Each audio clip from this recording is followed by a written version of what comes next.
Hey gang, it's Ted Gravel with today's TEDcast, and today I wanted to talk about what is the reason why most companies, if they're not doing as well as they'd like, either struggling or just not doing as well as you'd like, there's usually one reason why, and it's this one right here. You got to sell enough stuff to enough people at the right prices. If you're not doing that, that's the business problem you have, is how to solve that. Now, there's a lot that goes into that. So usually we talk about two big things that happens here. There's kind of two areas in here, if you think about it. You got to sell enough stuff.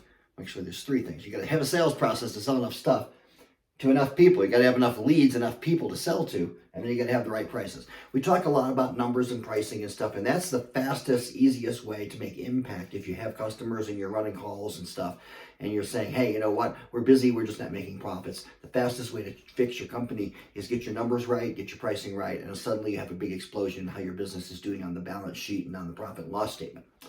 But the other side of that is, right after you do your pricing, most guys that are running a company will panic a little bit. They'll be like, okay, well, these prices that I just worked out, because the arithmetic doesn't lie, say I have to charge this much money. How in the heck am I going to get customers, get enough people, right, that want to buy this stuff? And it really comes down to the messaging you're sending and what you're talking to and who you're talking to. So when you're doing marketing, advertising, it's really who you're talking to and what are you saying to them. It's those two things.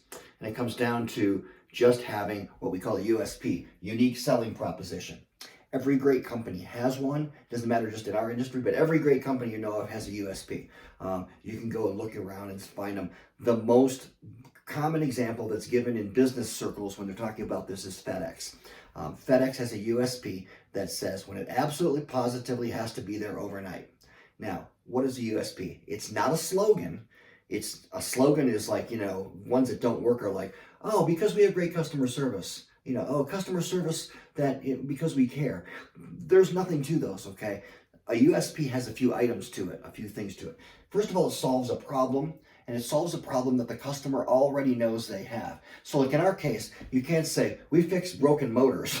The customer doesn't know they have a broken motor. They don't know they have a bad circuit board. They don't know that. We have to have a problem that we know they solve. So in the case of the FedEx one, it solves a problem that says, hey, you know what? I have to get this thing from here to there, and I got to get it there by tomorrow. The customer already knows they need to do that, and so FedEx says when it absolutely positively has to be there overnight, it solves that problem. Okay, it's meaningful.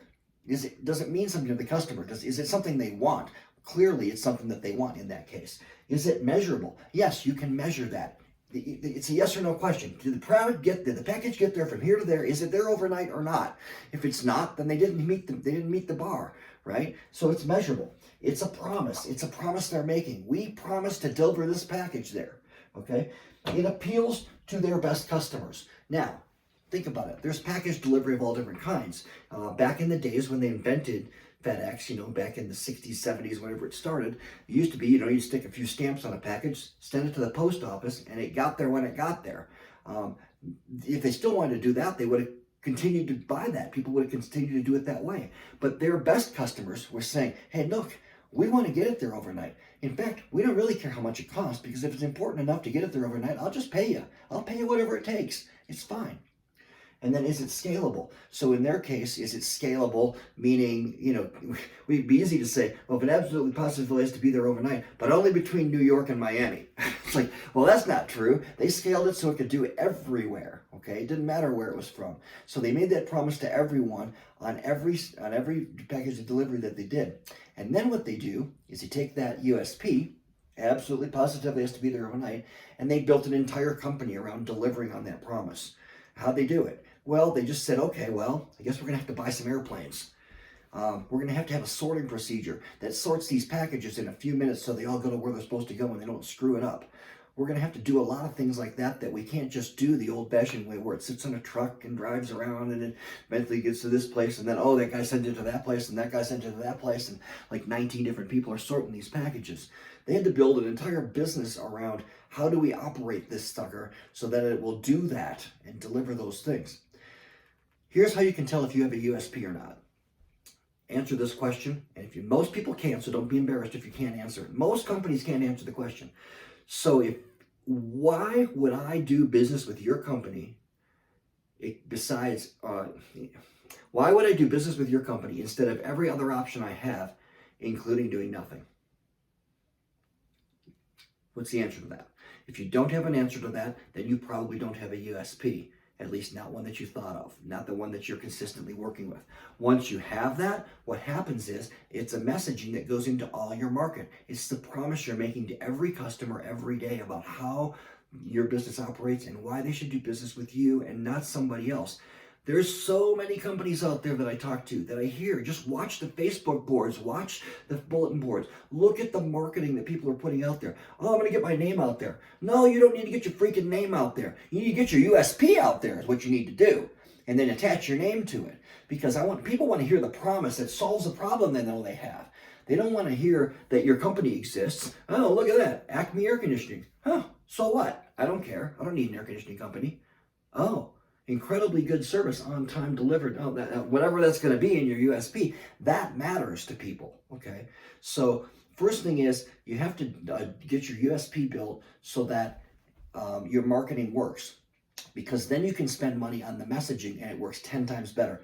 And I'm not kidding, it's 10x. Meaning, instead of spending $1,000 to get the same thing happen, you can spend $100, or you spend $1,000 and 10 times as many customers will respond to it. And it's that important that it happens, okay? Build the USP. So most companies don't have one. Again, most companies haven't built their company around having one. And once you do that, suddenly all the numbers you've done make sense. All the profits you're going to have make sense. And there are companies in our industry, by the way, that do have some. And there's some big companies that have them. And the reason why they are big, because they have a USP. They got the marketing down. Believe it or not, they have lots of things right. But this is one of the key items. So I'm going to do a seminar. It takes about 5 steps to build a USP, and I don't have time to do it in these little videos. So what I'm going to do, I'm going to do a seminar on it. I'll do it for free. I'm going to do it tomorrow night, Tuesday night. So Tuesday, January 6th, or January 4th rather. Tuesday, January 4th, 6 p.m. Eastern. I'm going to do a Zoom call seminar for anybody who wants to do it, and we'll come in, bring in your reviews from your customers if you have any, because that helps you decide who your best customers are and what they think and stuff. And we'll do a Zoom call. So you have to register for the Zoom call ahead of time. And the only thing you need to do that is go to tedgravlin.com/USP. It'll take you to the place you can click a link, stick in your email address so that I can email you the link to join the Zoom call. And we'll talk about the steps it takes to build it step by step. We'll just do it right there live. You can do it along with me while we look over each other's shoulder and build USPs for anybody who shows up. Okay, there's some of them that work good and some that don't. And I will critique your USP if you're ready to give it to me there. I will critique it and tell you, no, that's just a slogan. That's not a USP yet. We need to give some teeth to it. We have to be making a promise. It has to be something measurable. It has to be meaningful to people.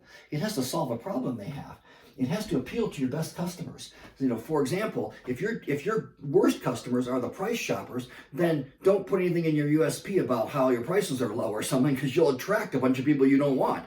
So you got to put things in your USP that are attractive to the people that you want to attract. Okay. So again, Tuesday night, January 4th, 6 p.m. Eastern. So I'm in Denver, so it's 4 p.m. for me. And tedgravlin.com/USP. And we'll see you then.